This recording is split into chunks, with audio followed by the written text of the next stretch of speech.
দর্শক, এই মুহূর্তে মিরপুরে আছেন সহকর্মী হাসিনুর রহমান। বিসিবির সভার তথ্য জানাতে সেখান থেকে সরাসরি যুক্ত হচ্ছেন তিনি। হাসিনুর, সভায় কতজন উপস্থিত হয়েছেন আর কোরাম পূর্ণ কি হয়েছে এর মধ্যে? আর একটু জানতে চাই যে বিপিএল এ রাজশাহী দল নিয়ে কোনো ধরনের সিদ্ধান্তের আভাস কি মিলেছে কিনার মধ্যে?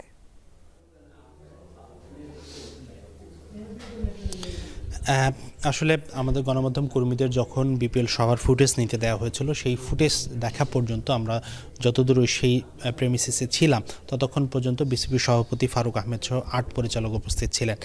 আমরা জানি যে কোরামের একটা ব্যাপার থাকে যে 9 পরিচালক থাকতে হয়, জরুরি সভা হলে সেই বিষয়টা থাকে না।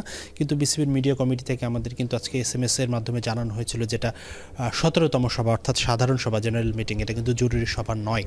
সেক্ষেত্রে কিন্তু কনস্টিটিউশনে যেটা আছে যে কোরাম পূর্ণ না হলে সভাটা মুলতবি ঘোষণা করতে হয়। কিন্তু এইখানে একটা আরেকটি বিষয় আছে যে এখন যেহেতু অদ্ভুত পরিস্থিতিতে অর্ধেকের বেশি পরিচালক নেই, পদত্যাগ করেছেন, সেক্ষেত্রে একটা ক্লজ থাকতে পারে বলে একটা গুঞ্জন কিন্তু আছে। তো দেখা যাক, সবার শেষে নিশ্চয়ই সেই বিষয়টা পরিষ্কার করা হবে বিসিবির পক্ষ থেকে। আর অবশ্যই ক্লাবের সঙ্গে যে বিসিবির যে দ্বন্দ্ব সংবিধান সংস্কার নিয়ে, সেটাই মূল এজেন্ডা। এর পাশাপাশি কিন্তু যে বিপিএলের যে পেমেন্ট জটিলতা বা ফিক্সিংয়ের যে অভিযোগ, সেই বিষয়গুলো অবশ্যই বোর্ড পরিচালকদের সামনে তুলে ধরা হবে, সেই বিষয়টা নিয়ে আলোচনা করা হবে। এবং রাজশাহী টিম সম্বন্ধে একটা গুঞ্জন আছে যে যে বিসিবি রাজশাহী টিমের মালিকানা নিয়ে নিতে পারে।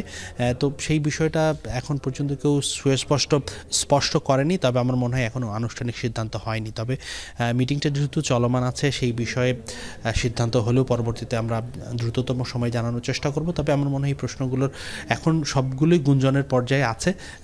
সভাটা শেষ হলে হয়তো বিসিবির পক্ষ থেকে এই বিষয়গুলো নিয়ে আমাদের পরিষ্কার একটা ধারণা দেওয়া হবে।